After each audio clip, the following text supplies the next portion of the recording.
গাজীপুরের শ্রীপুরে ব্যাটারি চালিত অটোরিকশা চাপায় মোসাম্মদ সামিয়া ৬ নামের এক শিশুর মৃত্যু হয়েছে। শুক্রবার ১৬ মে সন্ধ্যা পৌনে ৬টার দিকে উপজেলার গোসিঙ্গা ইউনিয়নের গোসিঙ্গা বাজারে এ দুর্ঘটনা ঘটে। নিহত মোসাম্মদ সামিয়া কর্ণপুর গ্রামের আব্দুস সাত্তারের মেয়ে। নিহতের স্বজনরা জানান, বর্মি গোসিঙ্গা সড়কের গোসিঙ্গা বাজারে নানির সাথে মরিচ ভাঙাতে গিয়েছিল সে। বাজারে রাস্তা পারাপারের সময় দ্রুতগামী ব্যাটারি চালিত অটোরিকশা তাকে চাপা দেয়। এ সময় শিশু সামিয়াকে ব্যাটারি চালিত অটোরিকশাটি কিছু দূর টেনে হেঁচড়ে নিয়ে যায়। স্থানীয়রা তাকে উদ্ধার করে হাসপাতালে পাঠায়। হাসপাতালে নেওয়ার পথেই তার মৃত্যু হয়।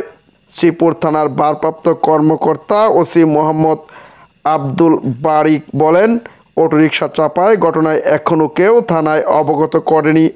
নিহতর স্বজনদের আবেদনের প্রেক্ষিতে ঘটনার পরবর্তী আইনগত ব্যবস্থা গ্রহণ করা হবে।